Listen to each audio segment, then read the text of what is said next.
Ladies and gentlemen, welcome to Man in America. I'm your host, Seth Holhouse, and we are coming to you live. And tonight we have a very, very special show planned for you. I've got my guest, my good friend, Dr. Kirk Elliott, and we're going to be diving into all aspects of global economy, preparedness, finance, the stock market, de-dollarization, a whole number of things. But most importantly, this is going to be your chance to ask the questions.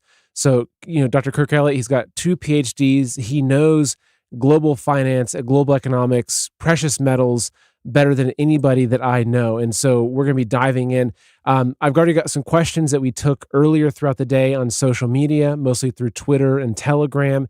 We'll be monitoring the chats, tonight. So if you do have questions, please just ask the questions in the chats. What I ask is if you can preface your comment with an all caps question. That way it's easy for us to find to make sure we get to your questions. So without further ado, let's go ahead and bring on our guest, Dr. Kirk Elliott. Kirk, it's good to have you, man, as usual. Thank you so much for being here with us tonight. It is so great to be with you. And we're live. We're on the homepage of Rumble right now. I mean, we've been doing shows for years now, and it's pretty exciting to actually finally be doing our live Q&A. So again, thanks for being here, man. And I guess I'll start the discussion off with, I called this show Surviving Economic Collapse.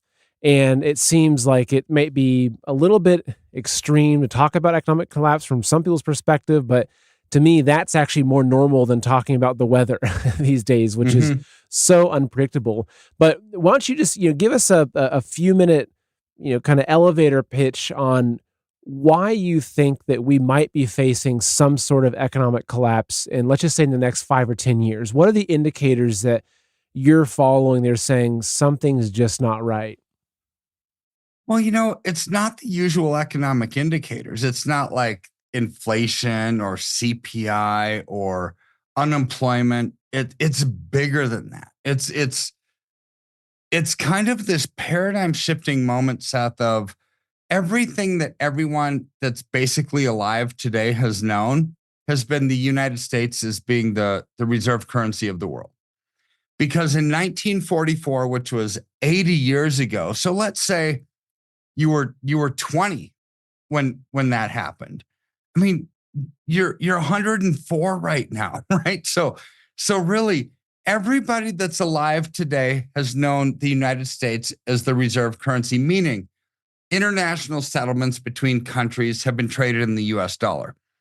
Go to the early 1970s when Nixon put us on the petrodollar, that actually intensified that status to, wow, we were the kingpin of the world. Even all oil settlements were traded in US dollars. And what did that do? I mean, there's consequences to our actions, both good and bad, right? So in a good way, that made us the world's hegemon economically, meaning the kingpin, the ultimate thing, dollar that was traded for everything in the world. So that created built-in demand for our currency, right? So every time Congress would go to the floor for a vote to raise the debt ceiling, to extend benefits for entitlements, to fund infrastructure, Department of Defense, agriculture, any kind of bill, any kind of spending, they could actually almost easily do it. Why? Because we had built-in demand for our currency. It's like, all right, we can spend like drunken sailors. It doesn't matter because the rest of the world is going to want our currency, right? So that's what happens when you're the world's reserve currency. But as of January 1st of this year, and I think, Seth, for all of your listeners who have heard us a bajillion times, but for the new ones that are on this show and so January 1st of this year was a paradigm shifting moment for the US dollar.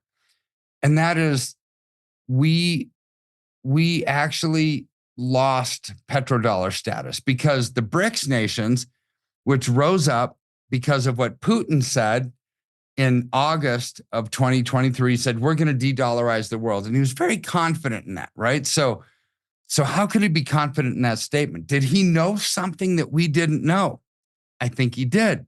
right? Because January 1st, he added Saudi Arabia, the United Arab Emirates, Iran, Argentina, and a host of others. Basically, call it the OPEC nations.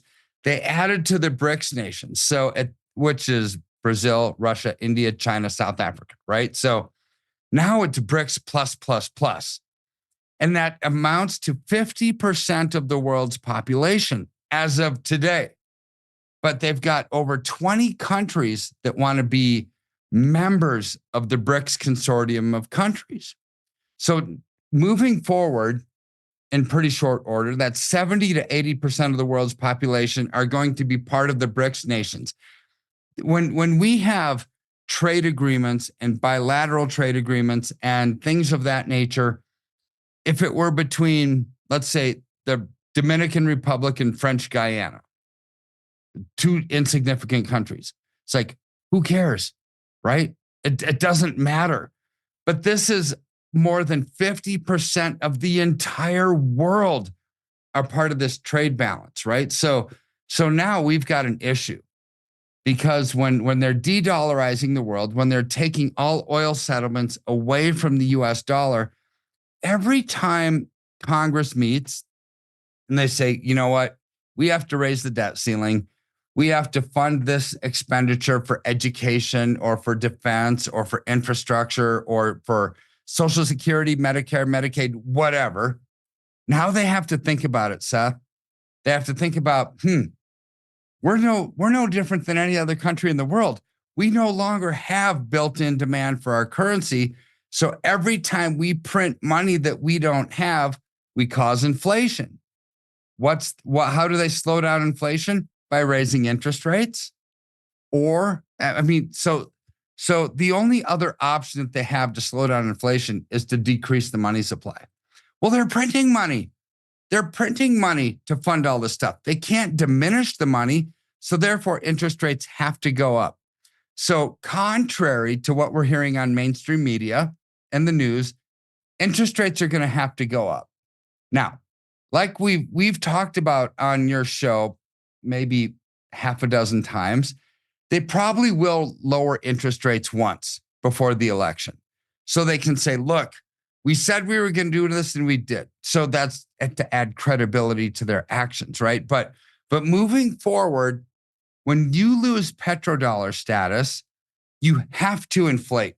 There's no other outcome. You have to inflate. The only way to actually stop inflation, what's that is to reduce the money supply or increase interest rates. They can't reduce the money supply.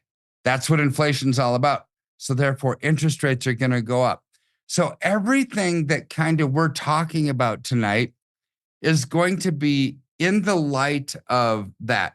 The US is in decline. We don't really have a good outcome. I wish we did. I truly wish we did. But the BRICS nations, because they're such a large percentage of the world population, makes a huge difference. I mean, when we're fighting an economic battle against more than half of the world, we're already positioned from a point of loss, right? It's not like when you go into a battle, you can position yourself from a point of victory. We're not at that point. And that's what's sad to me. And under Trump's administration, we wouldn't have been at this juncture. We really wouldn't have, because imagine if you were Xi in China or Putin in Russia, and you said, you know what, we're going to de-dollarize the world and we're going to change how the world operates and exchange for oil for our currency instead of yours. Trump would have done something about it. But we have an administration right now that is buckling to the pressure, that's afraid of China, that's afraid of Russia, saying, all right, well, you just do it. Or option number two, they're in cahoots with them. And this is a plan from the bankers and the central bankers of the world to actually de-dollarize the world, kick the US dollar out of the sandbox so they can bring in something that's different. Because you can't control paper money. You can't find it. You can't tax it, right? If something is done privately, you can't do that. So what governments around the world want to do is make everything digital, where transactions are transparent, where they know everything that you spend your money on, Seth, whether you spend it on gas for a gas guzzling truck, or you don't like the green energy agenda, or you fund a political party and donate to a political party that they don't like, or maybe you're part of a religious ideology that they don't like, not just political, but religious, or maybe gender identification. Maybe they don't like how you think about yourself or about people around you, right? This is what programmable money and digital money is all about. It's about control of people. It's not about fixing a broken system. They're going to pretend that the system, the banking system globally is broken and there's too much debt and we've got to fix it. Digital money doesn't do anything to fix that. It actually makes it worse because it's easy to create $1 trillion worth of debt by hitting the enter button and a bunch of zeros after it on a keyboard versus printing $1 trillion worth of cash. Going through the printing press, you got to cut down the trees first, right? You got to put ink on it, put it through the printing press, band it up in a little band and send it to the banks. There's a lot of process to that where it's really easy to create inflation with digital currency. So don't pretend that is going to fix a broken banking system. The fix that they have is all about controlling us, according to the World Economic Forum, according to Klaus Schwab, according to the Bank for International Settlements, the International Monetary Fund. Central bank digital currency, which is their answer to this economic pandemic that we see, is all about people control. Because in their own words, programmable money is based on your ideological bent. Your ideology and what you believe and what you spend on is who you are. And so if they don't like it, they can, with a flip of a switch, cut you off. And oh my word, if you want to control a person, Seth, you control their spending, then you've got them under your grips. And that's where I think the world is headed. Well, you've done a good job of summarizing what could have been a 3-hour long discussion, and you hit a lot of points. I tried. So we've got some good questions that are already coming in, and actually, there's a couple that are very relevant to some points that you made. So first, I've got one this is from rzucko8 on Rumble, who says, do you envision the government having a CBDC stepping in before total collapse of the system, or do we experience total implosion? Good question. It's a good question and a weird outcome because I think the outcome is the same, right? So I think we see complete implosion of the economy. The only way that you can get people, the way that I answer that is this. Let me ask you a question back to you, whoever asked that question. Would you ever say, you know what? I would take central bank digital currency, even though it actually is intrusion on my bank accounts, it's spyware on my bank accounts, it has the ability to cut me off from buying or selling, which is based on your ideology. Would you say that that's a good thing if they can cut you off from buying or selling? Of course you wouldn't, right? And I'm not talking to just you. I'm talking about to humanity in general, right? So now let's say that you're a retiree and you get Social Security benefits. And the only way that you can receive Social Security benefits is if you take this FedNow app, if you take the central bank digital currency, and you happen to be a follower of Jesus, you happen to believe the Bible, and you say, what? This seems like it's the mark of the beast. I don't know what to say. When the mark of the beast says no man in Revelation 13 that says no man, woman, or child shall be able to buy or sell unless they have the mark, it's like, this kind of feels like that, right? It feels like they're controlling me based on my ideology, but yet they say, you know what, you're not going to be able to receive Social Security benefits. If you're a government employee, you can't receive your pension benefits. if you're receiving any kind of money from the government whatsoever, unless you adhere to our system, we're not giving you your benefits. What would you do? If it means you can't feed your family, or you can't pay your rent, or you can't pay your mortgage, or you can't get groceries, what would you do? I mean, this is a hard ethical dilemma that all of us need to face, right? And I would hope that we would say, okay, there's got to be another solution. And there is, right? There is another solution. But this is where most of the people that are unaware, like literally, Seth, the people who aren't watching your show, the people who are watching your show, I know I'm preaching to the choir because they get it. They absolutely get it. But for most of the population, we're talking about, you know what? I'll give up a little bit of my freedom or all of my freedom in exchange for me being able to pay my rent or my mortgage or pay for groceries, or you know what? This is exactly how they want it. So I saw this video about 2 weeks ago of Obama. It was before he became president, and he was actually giving a speech, and he said, you know what? You want to change the world? You spew a bunch of toxic sewer into the economy, into the hearts and minds of people, and create questions of their leadership. If you can get people to question their leadership, you create a bunch of conflict, you put a bunch of garbage into the system. You know what? As a community organizer, which is what he was in Chicago, now we've won. Right? If you can create questions of people, of their leadership, and create distrust, they will automatically go for somebody taking care of them. This is the ideological, political, religious bent that we're living in. And to me, once you can connect some of these dots, Seth, once you can connect these dots, you can see, oh my word, this is exactly what they're doing. They're creating a world of distrust. They're creating a world where people don't love people based on what they have in common.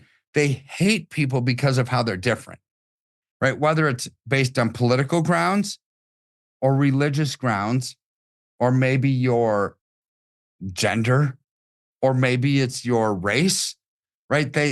Or any of the preferences that you could name in today's world, right? Creating discord, creating a world of distrust. Now, as soon as you need something, and when I say need something, let's just talk about it from a financial perspective, which is the world that I live in, right?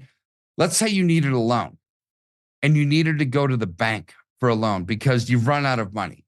Well, what if the banks have run out of money like they have now? They're undercapitalized. You have to have almost a perfect credit score to get a loan. I was just talking to a realtor friend of mine today, like literally 5 hours before we recorded this. And he said, Kirk, commercial real estate in downtown Denver, where your office is, it's down literally 30 to 40%. And banks aren't lending out money.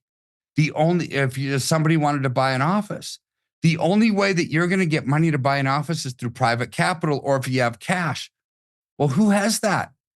Right? So if their banks don't have capital anymore and people need something, let's take it down one step further. They need money to live. They need money to eat. They need money to pay, to feed their kids. They do an end run around the banks and go directly to the government for their support, for their provision, for their protection. And here I come from. My second PhD is in theology. It's like, what? Protection, provision, support. That's the role of God, not the role of government. And so government is trying to take the position of God in people's hearts and minds. And this is the danger that we have in society, right? When you kick God out of your life, you lose morality, you lose ethics, you lose all sense of everything that's good. And it's almost this bizarro world where what's good is considered evil and what's evil is considered good. But people don't care anymore. They don't care anymore because they become apathetic, and it's like, well, if I need to eat, I need to eat. And they go directly for the government, and the government says, We'll feed you and you're going to actually have a good life. You're going to, according to Klaus Schwab in the World Economic Forum and Harari, you're going to eat bugs and you're going to like it, right? I mean, this is their words, not mine. But this is the world that's being created. And this isn't Suzanne Collins' version of the Hunger Games. This is like life right now, right? This isn't a dystopian future. So this is why I am so convinced that, Seth, until there's nobody else listening, you and I need to continue speaking this message. Speaking of message, actually not of despair, but of hope, because there's solutions in all of this that we can actually overcome, that we can thrive, that we can take the plans of the enemy, turn them into good, and actually do something good, not just for our generation, but for future ones. Well, I'll give just a quick thought on the question as well. Is I always go back to what's the playbook, right? And what you see over and over again is problem, reaction, solution. And so, with the question, great question, right, from Zucco, is saying, do you envision the government having a CBDC stepping in before total collapse? And to me, it's the collapse is the precursor to the CBDC, because if everything is nice and rosy and stable, people won't be forced into it. But if there is a financial collapse of some sort, then people will be forced to say, okay, I'll take it. And that's why they always do it. They always create the the virus and then offer you the medicine for it afterwards, right? And that's what I see. Right. So we've got a bunch of other good questions coming in. So let's see. Well, here's one. Okay, this is from R. Christie on Rumble, who says, is it wise to convert a traditional IRA to a metal Roth IRA? What are the pros and cons? And actually, that's a good one, because I see there's a lot of questions about IRAs specifically and the process. So again, for Christy answering the question, I'll say one more time. Is it wise to convert a traditional IRA to a metal Roth IRA? What are the pros and cons? What do you think, Kirk? Boy, that's actually an interesting question. So moving a traditional IRA that's attached to normal traditional paper assets into an IRA that actually we can denominate in physical metals, gold, silver, 100-ounce bars of silver, 10-ounce bars of silver, 1-ounce silver rounds, gold bars, gold kilo bars, that's a no-brainer. Absolutely. In a world where everything's falling apart, where it's sustained by debt, it's sustained by stimulus, where geopolitical risk, political chaos, unsustainable debt, rising taxation, rising interest rates, lowering wages. It's like, Kirk, stop. Right? It's like, that is actually a recipe for disaster. So in that sense, you want to get rid of your paper assets, go into gold or silver. That's an easy one. I mean, a no-brainer to me. Transitioning from a traditional IRA to a Roth is a different story, right? Because let's say you were in precious metals already. You had a traditional IRA that was in gold or silver, and you wanted to move into a Roth traditional IRA that's in gold or silver, right? Or not a traditional IRA, but a Roth IRA. So what would you have to do?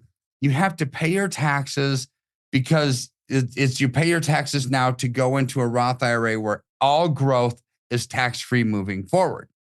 Well, the question becomes, well, can you afford the tax payment? I mean, that's really the question, because it incurs a taxable element to that. If it were me, I wouldn't care about it. I would just do a traditional to a traditional, right? I wouldn't convert something to a Roth at this point, because who knows? I mean, when I listen to the words of Trump and some of his campaign promises, he wants to get rid of progressive and personal income taxes and replace that with tariffs on imported goods, which means if he gets rid of income taxes, well, what good does a Roth IRA do you, right? So therefore, I would just convert it, to have no taxable element, just move from a traditional to a traditional, but change the asset category that you're allocated into, move into physical metals, because to me, That's not debt-based. That has no counterparty risk. That has no political risk. It's just moving from paper assets to physical assets, and you can get out of harm's way without a taxable consequence and be in the right place at the right time. So basically, you're just saying, if I understand correctly, say you've got $100,000 sitting in an IRA and you want to put 50 into silver, hypothetically. Basically, what you're saying is don't convert to a Roth IRA. Just do a basically transfer it. So you're going from, say, the IRA sitting in whatever that's in, moving into a precious metals IRA where you're just kind of changing your asset class. You're not changing the type of IRA. You're just changing it to precious metals. And if you do it in a way, now, can you explain, should be a pretty easy answer, but if someone does that, say they want to take $50,000 and move it into precious metals, Mhm. is that considered a purchase of metals that it's taxed, or how does it work so that they can avoid paying the penalties on touching that IRA? So let's say you have an IRA with Schwab or Merrill Lynch or E-Trade. It doesn't matter, right? You just have an IRA and you sell all of your stocks, whatever you have, or maybe you're just in cash already. You just say, yeah, I want to do a rollover. I'm going to roll over to a new IRA custodian that allows me to hold physical metals, gold, silver bars, not ETFs, not paper, not certificates, right? But actual physical metals. There's no tax consequence to that. It's just an IRA rollover like any other IRA rollover. It's just a change in asset category, going from something bad in your own political view, economic worldview. You believe that, man, this world is being held together by stimulus money. Things aren't right. Politicians are lying. The economists are lying. I know that wages are coming down. I know that unemployment is rising. What they say is not true. Well, then get out of that paper system, go into tangible assets. There's no taxable consequence to that when you do like a traditional IRA to a traditional IRA rollover. And you could do that 1,000 times a year. It doesn't have to be just from a paper company to metals. You could go from Schwab to Fidelity to Merrill Lynch to Goldman Sachs. It doesn't matter, right? You can do as many of those as you want a year. It's a tax-free rollover. Now, the moment that you decide, I want out, I don't want anybody to monitor what I have, and I'm going to take a distribution out and I'm going to take delivery of precious metals at home. Well, that becomes a taxable event because you've left the IRA. Again, that's no different than a stock bond or mutual fund IRA. The rules are the same. Sometimes people think that, oh, gold and silver rules are different. It's a different asset. What am I going to do? To me, it's no different. It's either you could have a broker, which I am not one. I'm not a financial advisor. I'm not a broker, right? Of stocks, bonds, mutual funds. They could either buy you some shares and sell them when you want to, or I could buy you some gold or silver and sell them when you want to. Same thing. It's just a different asset. And my goal is to, given the fundamentals of the world we're living in, unsustainable debt, inflationary pressures, political chaos, geopolitical conflict, is move from one asset category to another, be in something that's growing based on the foundational pillars that are causing the economy to go up or down, and minimize your risk, maximize your return. When you go to bed at night, have a smile on your face, knowing that, wow, what I just did, it's the best thing for me right now. And I know it and I feel it. And it gives you that financial security. That's my goal. So, speaking of financial security, here's a great question, which I've seen come through quite often. This is from Fester Bester Tester, great, fun name, on Rumble. Then I've got two good questions from Shadrach123 I want to get to after this. But so Fester Bester Tester asks, what if they seize the gold again? Right? Was it 1935 under Roosevelt? Was that when they did the gold confiscation? Mhm. And I see this often, people asking, what if they do that again? Right. Yeah. For me, it's like, well, if it's buried in my backyard somewhere, good luck. Right. But I'll let you answer because your answer might be a little bit more intelligent than my answer. Well, your answer is right. I'm just going to actually take it a little bit deeper. So that's a really good question. right? Because I get that question a lot too. It's like, Kirk, why would I store metals at a depository if the government's going to confiscate it, right? I want it at home.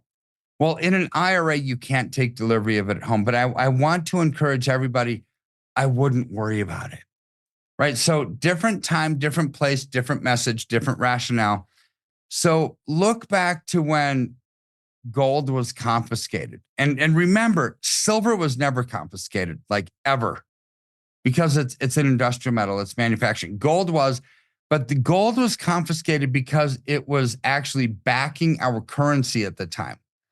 See, in the early 1930s, when this all happened, gold was a backing of the US dollar.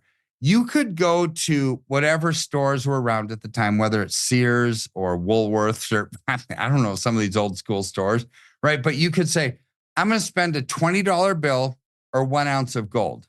They took both because gold backed the currency 1 to 1. So, or you could go to the bank and deposit 1 ounce of gold or $20. It was exactly the same.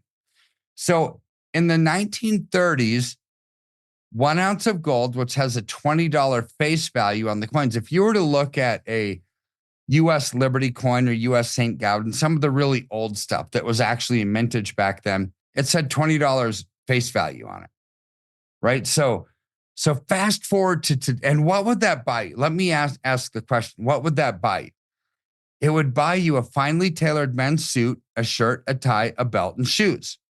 That was the purchasing power of either a $20 bill or 1 ounce of gold. Well, fast forward to today, 100 years later, from the 1920s until the 2020s, right? 100 years later, $20, a $20 bill. I don't know what neighborhood you live in, Seth, but you can hardly go to Taco Bell with you and your wife for $20. I mean, Taco Bell, right?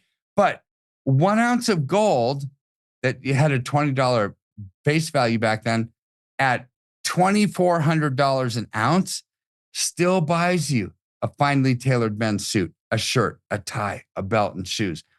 So here's my encouragement to everybody watching. Don't view gold and silver as just a good investment that's growing. View it as the insurance policy against a collapsing currency, right? It maintains its purchasing power over time. A $20 bill 100 years ago doesn't get you the same today, because 20 years ago, a $20 bill got you a finely tailored men's suit, a shirt, a tie, a belt, and shoes. Same thing as 1 ounce of gold. And at $2,400 an ounce of gold today, it still gets you the same thing as it did 100 years ago.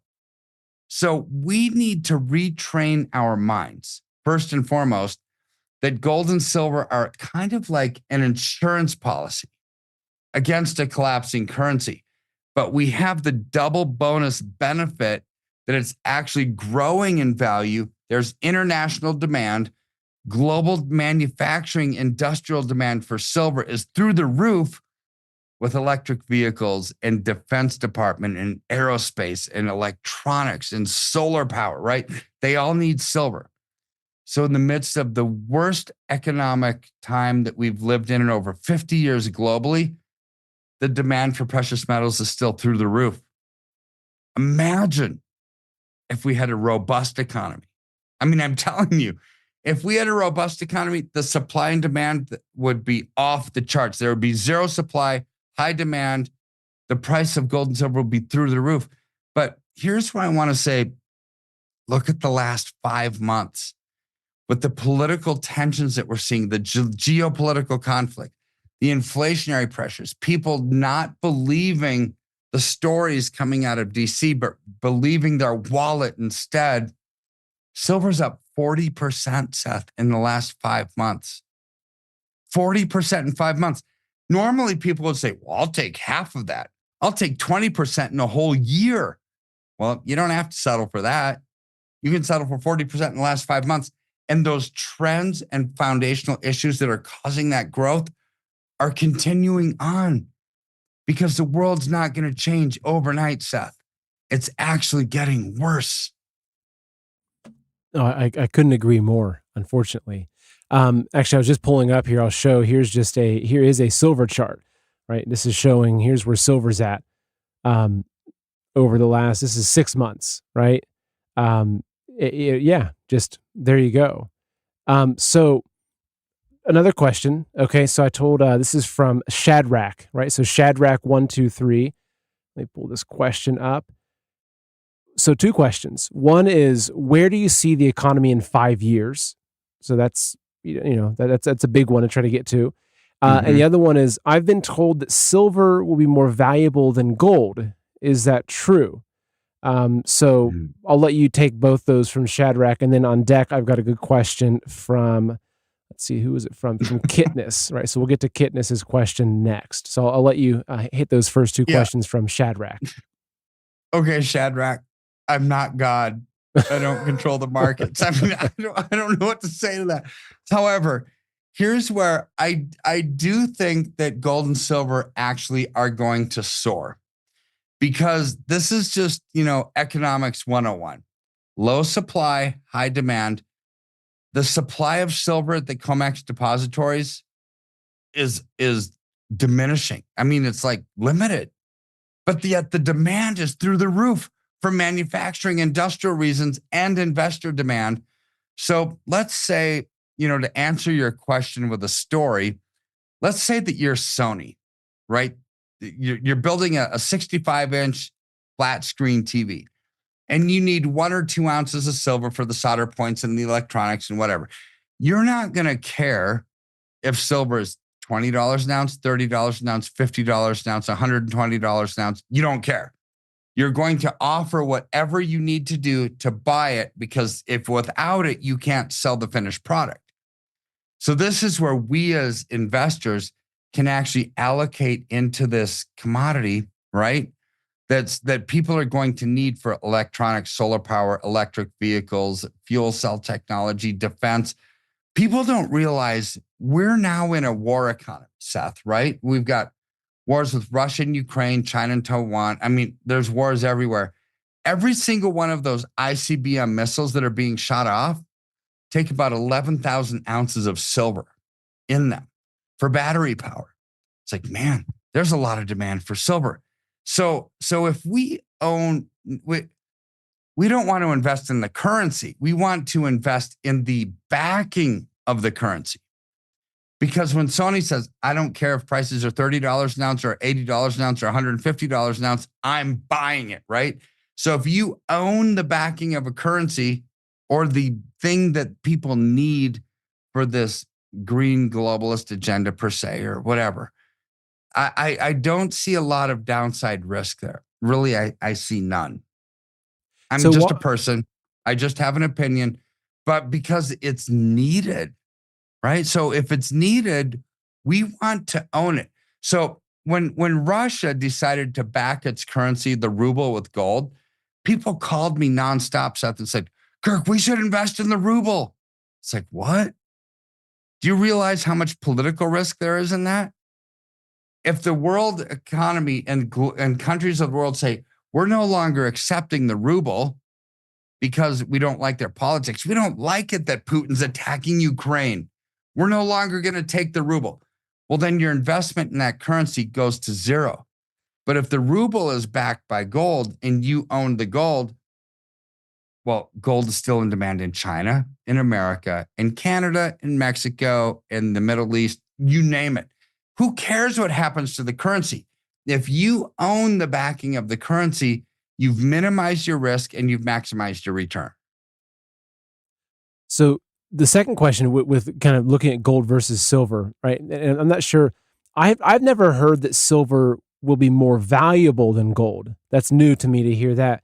But I've heard from a lot of people, including yourself, and actually my own perspective, that currently silver is a better investment than gold. Say you're putting your money into silver and gold, that silver is the right thing to go. So can you explain, if someone called you and say, Kirk, I want to buy metals, and you say, hey, silver or gold, what would be your answer and why?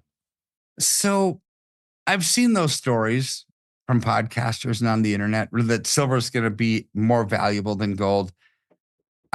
And I love silver. right? It's 100% of my allocation. We're the largest silver dealer in North America. I mean, I love silver, but I don't see that as actually being the case. Now, do I think it's going to grow amazingly? Yeah, I really do. But here you put it into perspective.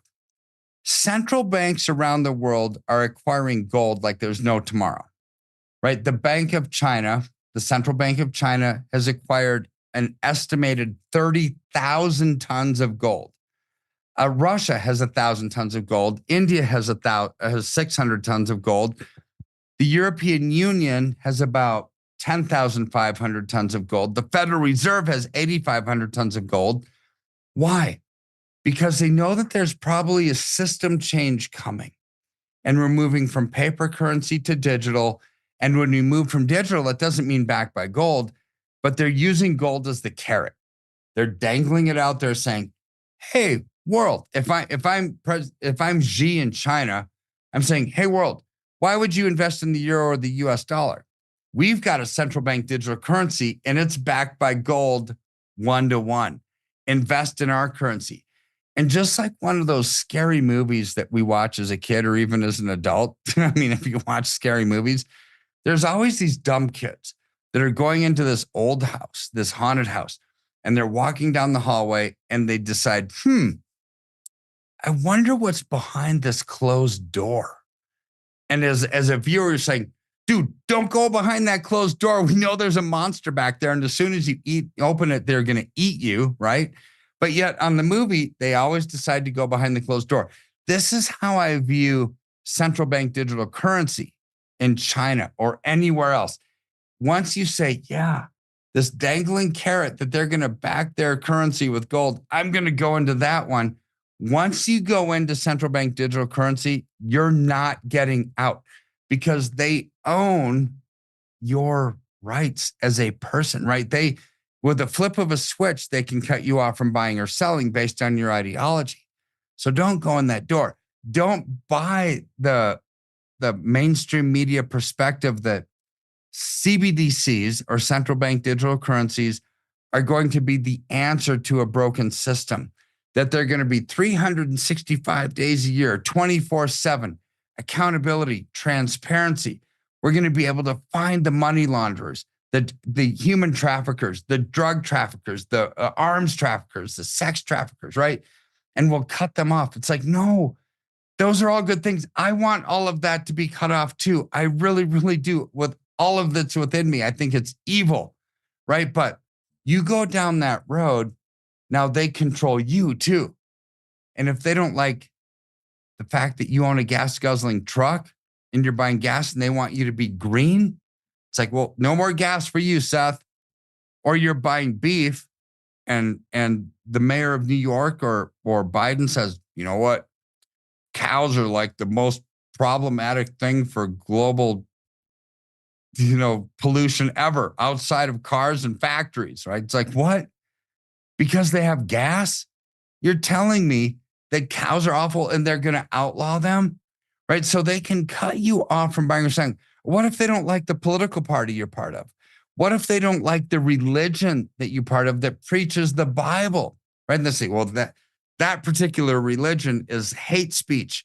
We're going to cut them off from donating to that political party for the rest of eternity, right? So here's where we have to start connecting the dots, looking into the future a little bit and saying, where is this world headed? I mean, we don't have to look too far, right? Because we look back, the truckers in Canada got cut off from their bank accounts because of their ideology. Just 4 days ago, there was this group in Germany called the Grandmothers Against, it wasn't against truth or against conservatives Grandmothers Against the Right. So that's what they were called. They got 30,000 petitions that said that one of the largest banks in Germany could no longer take donations for the AfD, which was the largest conservative party in Germany. The AfD basically said, we don't like immigration policy. We don't want all these immigrants coming into Germany. They're basically like the Republicans of Germany, right? Call it that. So these grannies for the right said, or what did they say? They said grannies against the right. They said, we got these 30,000 petitions. We don't want you, big bank, to actually allow donations for this political party. So the board of directors said, okay, that sounds good to us. We don't want that either. So the largest conservative party in Germany, as of 4 days ago, no longer has a bank account. They have to rely on PayPal, literally PayPal, for donations into their bank. Now, 2 days ago, we're late at night, 2 days ago, the high court in Germany said, hey, anybody that's part of this AfD party, you can no longer own guns. So it started out as a political, let's get rid of your banking and your ability to make money.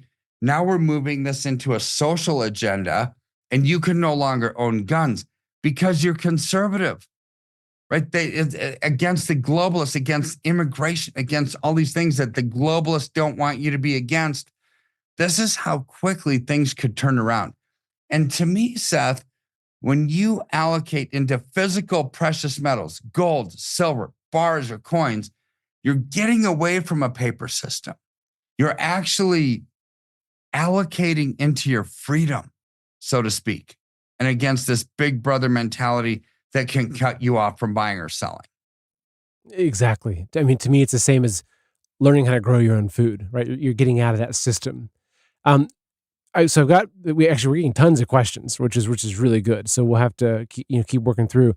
So here's a question, as I mentioned, from Kitness, which we're going to get to next, who says, so if you have a traditional IRA in the bank, won't that be a loss when the bank collapses?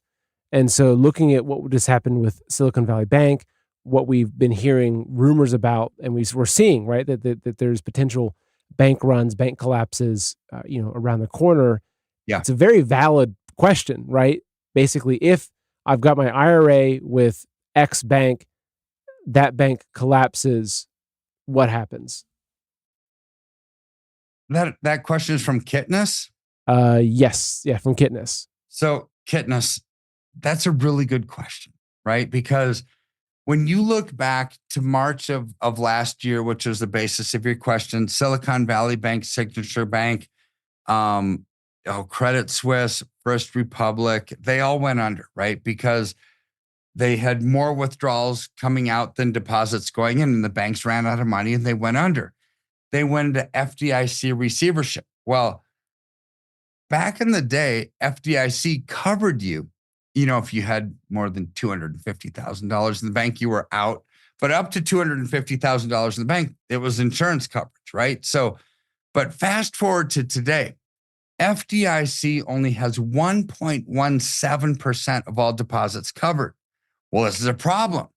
This is a huge problem, because what if that bank goes under and your question, your concern is 100% valid and accurate? It just is. It's a very astute question, because most people think my bank account, it's the safest asset in the world. I've already paid my taxes. It's not part of the market. It's not part of the stock or bond market or whatever. It's just sitting in cash. And 5 years ago, Seth, when somebody were to ask me, it's like, Kirk, I've heard you talking about the markets. I think the stock market's going to have a collapse. I'm just sitting in cash on the sideline. I'm going to ride this baby out. My answer would have been, good. It's the right thing to do, right?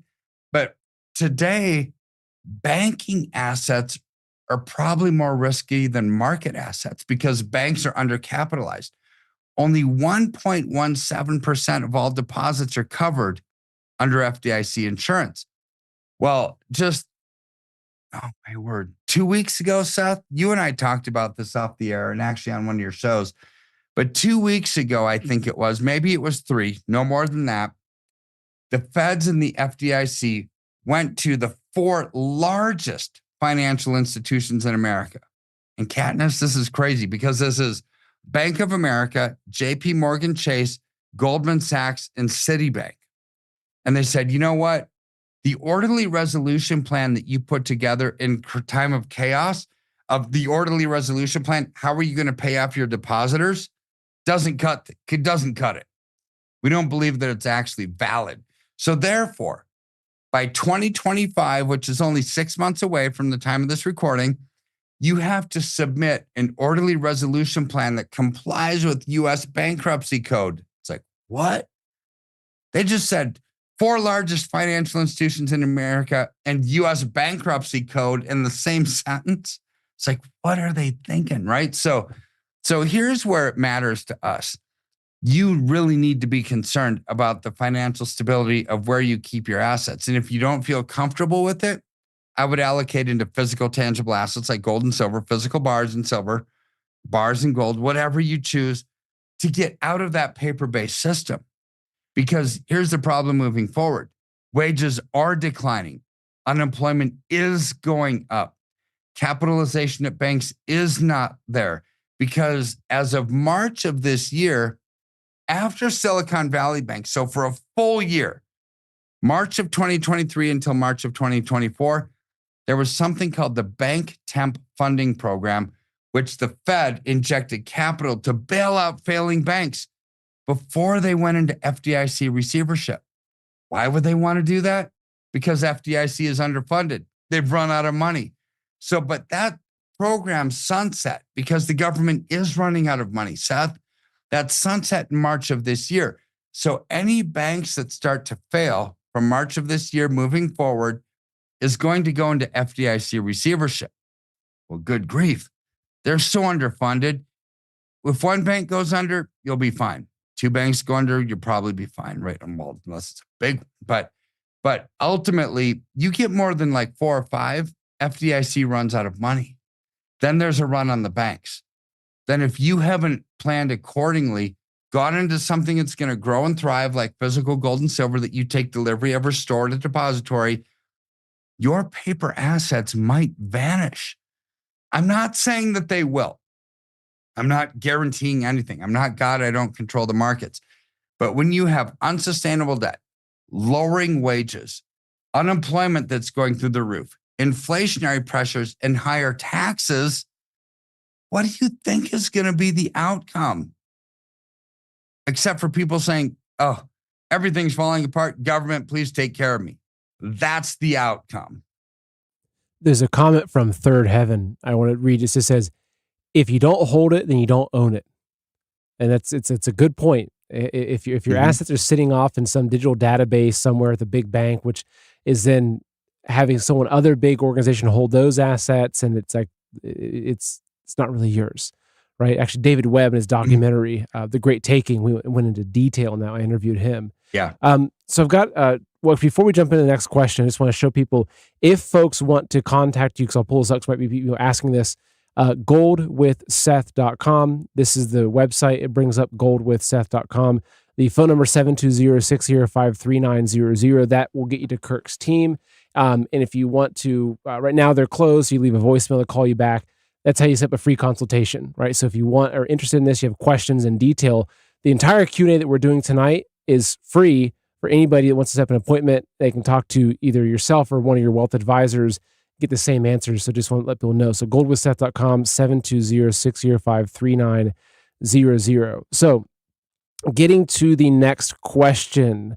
Let me find it here. We've got, okay, so this is actually from L. Fritz, who put this on Telegram, who says, hi, Seth and Kirk. I have a couple of questions. Let's start with the first one. What does it look like in the United States when the dollar collapses? They push or institute CBDC and other controls on all America. In parentheses, do huge percent of businesses fail, dark ages, et cetera? And I know this is a tough question, but let's just kind of get into the hypothetical. What would it look like if things did, the dollar really does enter into hyperinflation, which is really what collapsing is, right? Hyperinflation. And they bring in CBDC. So this is the question that nobody really wants to face the reality of. However, we can actually show you what life looked like in a time of hyperinflation. Look at Venezuela, Argentina, Zimbabwe, Cyprus, Greece. When international demand for your currency eroded and went away, they had to print their way out of it. And in Venezuela, for example, just 3 years ago, they had 1,000,000% inflation. A million. It's like, man, we're belly aching about 8%, right? So when you have that, and if you don't get paid almost like it's not an exaggeration, I wish it were, but this is what happened in Weimar Republic, Germany. Unless you got paid in wheelbarrows full of cash twice a day, if you didn't get paid at lunch and you went out on your lunch break and you bought a loaf of bread, the loaf of bread would have doubled in price by the time you hit dinner time. I mean, so this is what happens when there's no international demand for your currency. So here's the reality. We haven't ever had to deal with that. Anybody who's alive today in America, we haven't had to deal with that because we've been the world's reserve currency. There's always been built-in international demand for our currency. So we could spend like drunken sailors. We could print money like there's no tomorrow, and it wouldn't really have a dramatic impact, right? But now that the petrodollar has been taken away, what is the result for America? We're no different than Zimbabwe or Argentina or Cyprus or Greece. We really aren't. I hate to say it. I don't want to say it. I don't want to be the bearer of bad news, but we're no different. If you're not the world's reserve currency, you're like everybody else. And when they print money without discretion to fund entitlements, Social Security, Medicare, feed the hungry, provide for defense, provide for agriculture, provide for education, right? Now in America, we have one step further. We've got to provide for every immigrant who's coming across the border illegally, who haven't paid into the system, but yet they can receive benefits. It's like, oh, this is like bankruptcy. And this is where we are.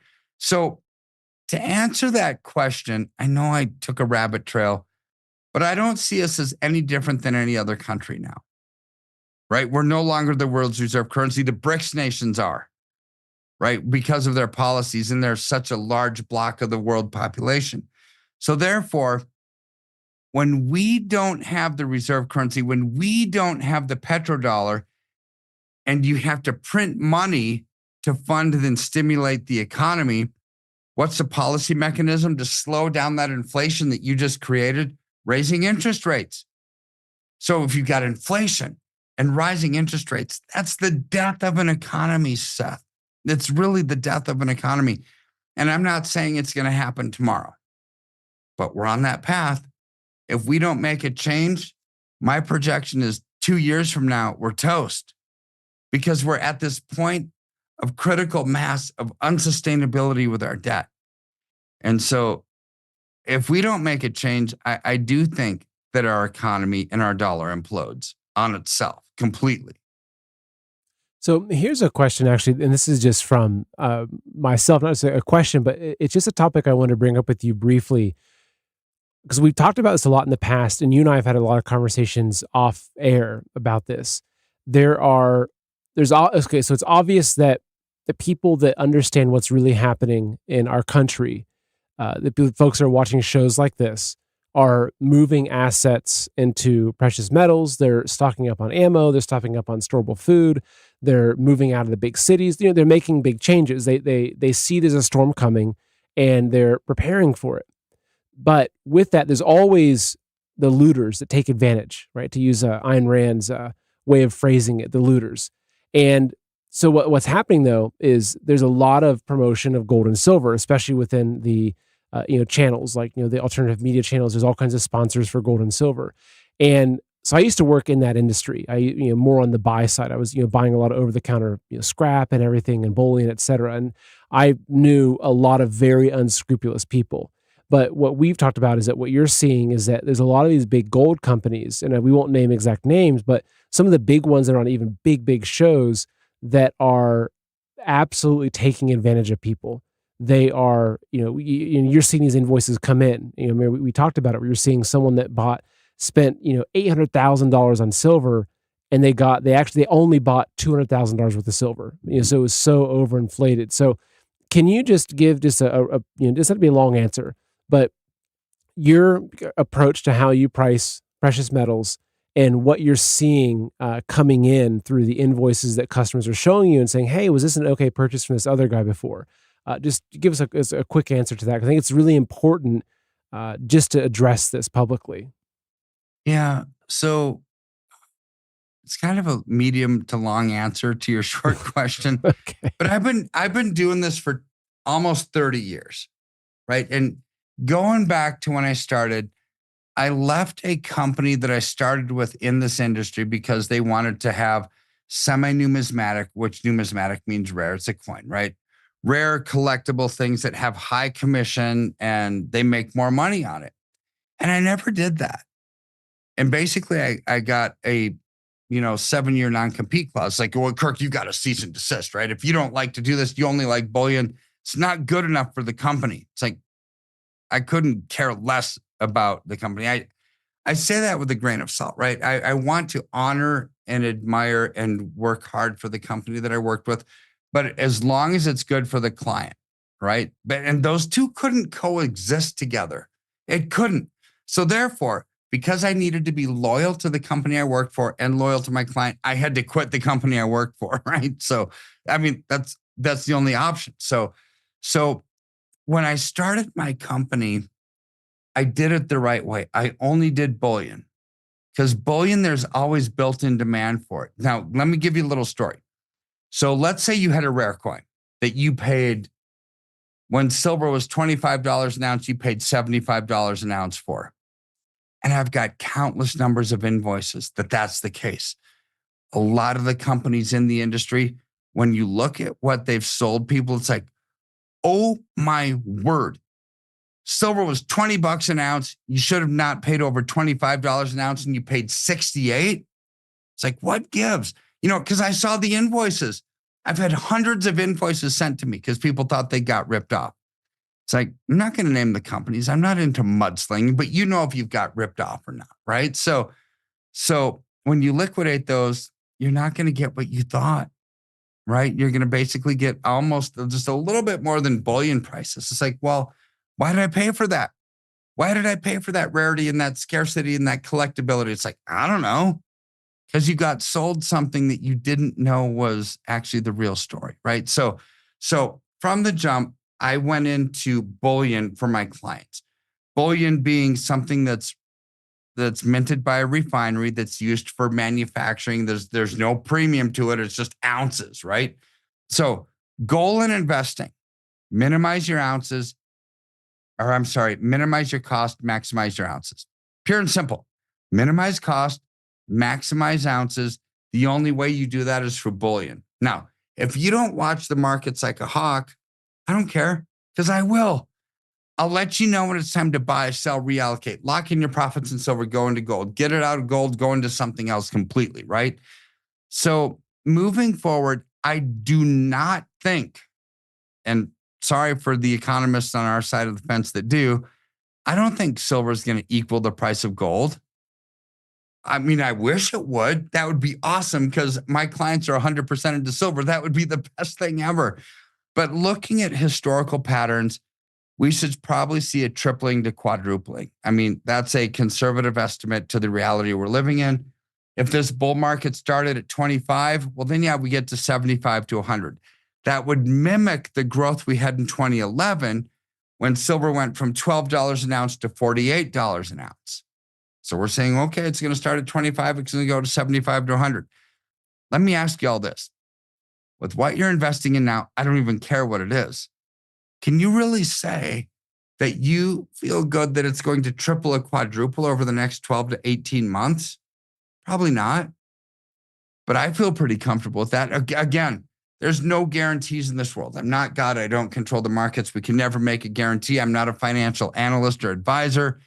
I look at gold and silver. I look at the supply. I look at the demand. I look at what investors want. I look what central banks want around the world. I look what manufacturers need, and silver is running out, Seth. So therefore, we need to actually decouple from our hearts and minds, right? Our brain thinks of things logically. Our heart thinks in terms of faith, right? Or fear, right? So when we can have our heart that couples with our mind and we say, okay, under the current policies of this presidential administration, we've got rising taxes, rising interest rates, lowering of wages, unemployment skyrocketing, and there's wars everywhere around the world. It's like, okay, I'm going to get out of normal paper assets. I'm going to go into something that's tangible that can grow. That is our goal. And I will help you connect the puzzle pieces of politics and the economy and the social structure and the spiritual landscape that we're living in. And when you put all those pieces together, it actually builds a really nice picture of where we're headed in this economy or where we are. And my goal is to help you navigate through that. If it means selling something that's in decline, sell it. We'll reallocate you into something that's going up. If you've never done anything before, well, that's fine too. Scholars will get you into tangible assets where you can grow and thrive. So I've got another question from Yeah. this is from Fritz, and this is a question I've also seen a few other people ask, and it's pretty common. It's a very practical question. So what Fritz says is, if this total economic failure happens, how will individuals cash out gold and silver, or how would you use it? And this is it's not an easy answer, but it's a question that is very easy to imagine. Like, okay, yeah, it makes sense, right? So say we take X amount of money and you pull it out of the bank and you've got, say, 1,000 ounces of silver. There's banking collapses and you can't access your bank anymore. There's bread lines, hyperinflation, but you have this 1,000 ounces of silver, right? You still have a mortgage. You still have, the other expenses you have to deal with.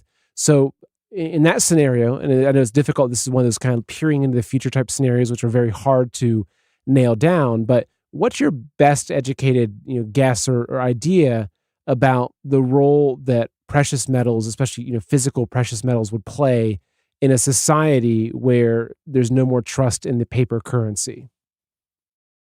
Hmm. That's a really deep question. It's a really good one too, right? So we've never really had to think in this country of a barter type economy, right? And you think of that in third world characteristics like Venezuela, Argentina, Zimbabwe. It's like, okay, when their currency collapses, merchants don't want it anymore. You better have something, whether it's beads or vodka or cigarettes or gold or silver, anything that you can trade for value with somebody else that has something that you want. Sadly, Seth, we might go into that world. I mean, literally, when we lose the reserve currency status of our US dollar and merchants say, look, we can't sell our products faster than the inflation rate. What do you got? If you were coming into my store, Seth, and I were selling gasoline, let's say I was a gas station, said, Kirk, I don't have any money. I don't, but I've got vodka or I've got some silver. I've got these 8 ounces of silver for my gas tank. You know what? I'm going to take your silver. It's like, all right, I'll take that because it's what's going to be valuable. And I can use it for something with someone else. So in a worst case scenario, you need something for barter. You better have something for barter. In a best case scenario, we never get to that point. Praise God. Let's pray that we don't. But silver is growing, at today's rate of growth at 40% over the last 5 months. It's like, all right, well, let's invest it into silver. When the time is right, Dr. Kirk will let me know. We'll lock in profits, move into something else. But to me, the only way to maximize your future is to maximize every single day. How do you maximize every single day? Identify the trends, allocate accordingly. And when it's time to sell, either you let me know that you want to sell or I'll let you know that you should sell. And it's always your decision. And that's what we're here for. So it's we're well past an hour here, and I want to finish off with one final question, and this is from Joe, who's on Telegram, who's fantastic. All right, Joe, you'll know I'm mentioning you, who says that I hope that Kirk will talk about something beyond just gold and silver, as this is not the complete solution, nor can you eat it. Their values will drop as well when the market tanks. So better diversifying with things that have intrinsic value, like growing food, stocking up on food supplies, gardening tools, essential medicines, etc. So it's a good question. It's a fair question, right? And obviously, I'll give my quick answer, and I'd love to hear your answer. I look at it as though it's like Maslow's hierarchy of needs, right? Only you kind of look at a different perspective. So let's just say someone's done no prepping at all, and they've got $1,000. Don't go buy silver with your $1,000, right? From my perspective, make sure you've got food supply. Make sure you've got some way to protect your family, right? There's definitely more immediate things that you should care about. To me, precious metals are an insurance policy. So you have something set aside the same way you might have some cash, under your bed, a little bit, set aside. But also it's that way that asset, the money you've been accumulating, is not lost. So that way, if it's buried in the backyard or whatever it is, that you're still preserving your wealth, right? And that's my Yeah. perspective. But I'd love to hear, what are your thoughts on that? It's really good. Again, like my word, all of your questions are really good ones tonight. Honestly, it's a brilliant audience. I love that everyone who's watching right now live. 2,000 some people just on Rumble alone. Yeah. Smart people, right? I mean, obviously you've been educating them a lot, so Yeah. thankfully. But yeah, they're great people. It's amazing. So it was Joe, right? Yes, Joe. Okay, It's a so woman, Joe. yeah, so Joe, I don't ever want you to hear the message that I'm talking about or that Seth and I are talking about together and think, oh, Kirk is a one-trick pony. It's silver only, it's gold only, right? No. But financially, it's a reasonable option that's actually growing and thriving and doing amazingly well. But when it comes right down to it, that's one piece of the puzzle. And that's the piece that I help people allocate through, get through, navigate through. So financially, when you put your head down on the pillow at night, you can think, man, I haven't done too little. I haven't done too much. I've done just right for me. But you also have to look at what is the world that we're living in? We're living in a world where, for some weird reason, is it coincidence? I doubt it. I really doubt it. That the beef, cattle producers of America are having to kill their cows because of bird flu. The chicken farms and ranches, or whatever you call them, hatcheries, I don't know what they're called, Seth, but by the by the millions,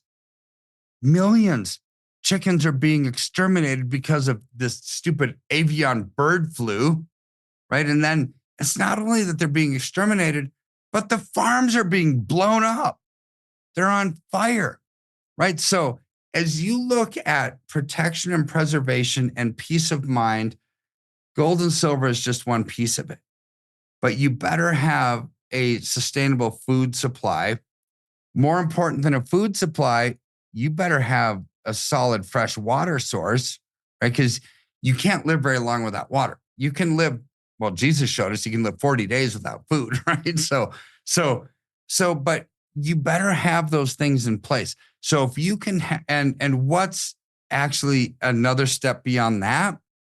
Having a community of like-minded people around you. What's one step above that? You rely on God for everything, for your protection. Psalm 91 tells us that every knee must bow, that we live under the shadow of his wing, that there's protection with him, right? And Jeremiah, in Jeremiah 29, it says, you know what? I've got plans for you not to harm you, but for future success. And what do you do when you're looking for the promised land down the road? You live your life. You plant your gardens. You have families. You raise your kids. And you live life. You don't put yourself into a bunker and just wait for some future event, right? You live life, but you have to do it. You have to take a leap of faith. You have to use the wisdom and discernment that God gives you to navigate through the times that we're living in. And it's all encompassing. It's not just gold and silver. And I get your question all the time. It's like, Kirk is a one-trick pony. He only wants gold and silver. It's like, no, but that's the one piece that I live and thrive in, and helping people economically. But I'm the same that you are. We need fresh food. We need fresh water. What happens if we have no access to medicine, right? Well, you better have alternative forms of medicine. Fauci, plug your ears. It's not the vax. It's not boosters, right? But there's different things that we can do health-wise, economically, logistically, with food and protection and preservation, all within the community of like-minded people. It's all encompassing. I'm not saying that's not. My focus is just on the financial piece of it. But I think like you do, right? It's like, I know there's more to it than just gold and silver. I'm not saying that gold and silver is the greatest things in sliced bread. It is the one thing though that you can use for barter if need be, because it's portable, it has value, it's recognizable, and that's the true definition of currency. Great answer. So, one question I saw a few times, which I know we're wrapping up, gold backs, and I know I've asked you that before about Mhm. gold backs, and if I recall, what your answer was they could be useful, but you're all about maximizing Yeah. ounces, and that if you're putting say $1,000 into gold and silver, you'll get almost twice as much if you're buying bullion than gold backs, because gold backs have a production cost, not because they're overpriced, but because there is the cost to make them, which Well, so um, they are overpriced. They're ridiculous, right? So you're spending thousands and thousands and thousands of dollars for these grams of gold. I mean, I get it, but if you buy a gold back because you're buying a couple grams of gold in each gold back or whatever it is, and you're paying all this money for it, it's like, well, in a barter economy, nobody's gonna give a flip that you paid thousands of dollars over what you should have for gold. To me, if you want gold, buy physical gold. Buy a 1 ounce gold bar where the prices are small. The premiums are small. You can grow and you can thrive and you can preserve your capital. Again, I like the concept of gold backs. It's like currency that's backed by gold. In fact, they're made with a little bit of gold, but they're so overpriced per ounce. In a barter world, no, and we've never lived in a barter world in America. I realize that. But I'm a student of history and I read about what happened in Argentina and in Venezuela and Zimbabwe. You know what, Seth? Nobody gives a flip if it's 1 gram of gold that you have in a gold back, if it's worth hundreds of dollars when it should be worth a few bucks. Nobody's going to care about the premium on those things.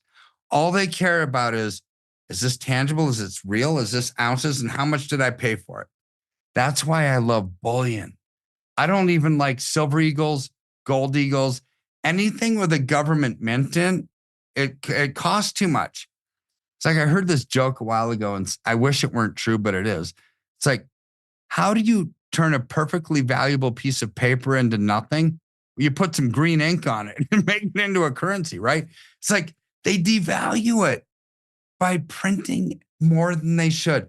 So, our goal in life is to use the biblical wisdom and knowledge and discernment and godly values that God has given us, allocate accordingly, use that wisdom to not just survive. I don't want anybody watching this to hear the bad news that you and I have talked about, Seth, and think, I got to put my head in the sand. It's over. I don't know what to do. No, the whole goal of the show was to identify the problem and provide a solution. And that's where physical, tangible gold and silver come into play, along with the other things that we just talked about: fresh water, fresh food, faith. You can't do anything without faith, a community of like minded people. I'm just talking about one of those components tonight, which is the financial part. exactly, exactly. So, Kirk, as we're wrapping up, actually, I do have one final question. It should be very, very short for you to answer. Jeff Shamball, sorry for mispronouncing your name, wants to know what the tattoo in Hebrew on your left arm says. There you go. For anybody that can read Hebrew, it means undefeatable. And Ah, then there's a lion right here, right? So to me, with Jesus, we're undefeatable. There's nothing, every knee must bow, right? So every one of my tattoos, and I know that I've been attacked from people's like, you're a criminal. You're tan and you sit by a pool and drink Mai Tais all day, and you've got these prison tattoos on your arm. It's like, what? I mean, you can live in your fake world, right? Every tattoo that I've got has a spiritual meaning to it, whether it's agape, my wife's name, my kids' birthdays. This one is Hebrew calligraphy, and it means my beloved from Song of Solomon. Live free, run strong, live love strong. Right? It's like I I love to put on, and I minister to a lot of incarcerated people that have been in prison for decades for murder or whatever, right? And to me, it's an entry point. It's a conversation starter. It's like, you've got tattoos. You're not much different than me. It's like, you know what? I'm not much different than you. I just haven't made the bad decision that you have. We're all one bad decision away from being where you are, where you were in prison for some decades, right?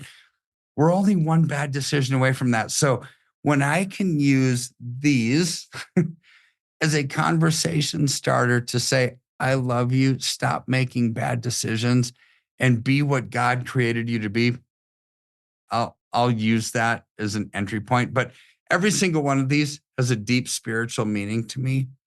And I don't know. I have brown skin. I don't sit by a pool. I don't. It's not what I do. And I don't drink. So there you go. I don't know what to say. I don't know how to answer the haters. It's just, it is what it is. And I love people, and I will put my reputation on the line all day long, bend over backwards to make sure that people are in the right place at the right time. Well, that's the perfect final question. So Yeah. if someone wants to get a hold of you, I know we talked about already, I'll bring up the website, goldwithseth.com, which will be in the description below. Phone number 720-605-3900. So Kirk, if someone goes to the form, fills it out with their information, or calls, leaves a voicemail, because at this hour, right? What's the next step look like? What happens? Ah, as usual, all of your listeners are really good. And that's a good question. I mean, we're a big company, largest silver producer, dealer in North America, right? So you'll reach one of my schedulers, and they'll ask you, what was it that Kirk and Seth talked about? What is it that causes you fear, trepidation? What do you want to protect? What are your goals? What are your dreams? What can we help you with? They'll set you up with an appointment with one of my consultants. I've got dozens of them, I mean, a lot. I mean, we're a big company. And they'll drive down deep into your concerns and fears and map out a strategy moving forward using precious metals to protect and preserve and grow and thrive given the world that we're living in. But you know what? All of this is just free. We just want to be a voice that God has created in your life. And you could say, Kirk, yep, we want to do exactly what you said. Let's do what you do. Or you could say, you know what? I'm not interested in what you just told me. Take a long walk off a short pier. I'm doing it my way. It's like, great. I don't care. I do care in the sense of I want you to be in the right place at the right time. But if you don't like it, I don't care. I want you to be at peace. And everybody is a different story. Everyone has different backgrounds. Everyone has a different rationale. They're close to retirement, far away from retirement, different political views, religious views. We're just here to help you achieve some of your goals and bring you financial peace. Great.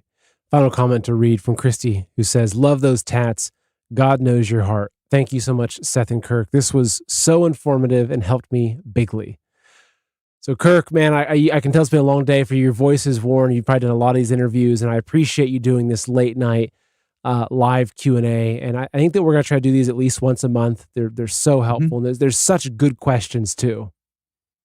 So good. I'm glad you like my tats. Most people don't, but I'm glad that you do. And I love them because it's part of who I am. Yeah. So anyways, I don't mind the late night. I mean, it's a passion for me. It's what God created me to do, Seth. And so I don't care if it's early, if it's late, and it's the middle of the day. I'm here for you. I'm here to speak truth and wisdom the best that I know how to everybody that's listening. And if you want to reach out, we're here to help you.